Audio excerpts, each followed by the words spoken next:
48 గంటల్లో నీళ్ళు ఇవ్వకుంటే ధర్నా, మంత్రి ఉత్తమ్ చాంబర్ ఎదుట ఆందోళన చేస్తానని కేటీఆర్ హెచ్చరిస్తుంటే సిరిసిల్లలో ఏం జరుగుతుందో మీకు తెలియాలి. ఒకసారి చూడండి.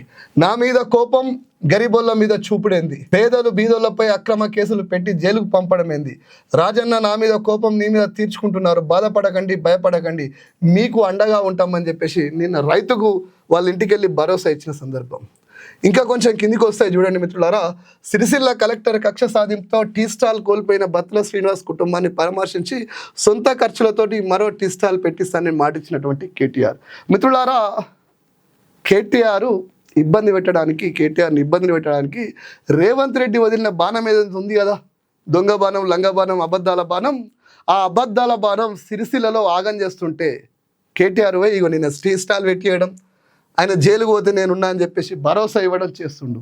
వాస్తవంగా ఆ దొంగ బాణానికి ఆ కలెక్టర్ చెప్తున్నా, రేవంత్ రెడ్డి చెప్తున్నా, 60 ఏళ్ళు తెలంగాణను ఆగం పట్టించిన కేసీఆర్ పోరాడి తెలంగాణను తెచ్చి అభివృద్ధిలో నిలబెట్టిండు.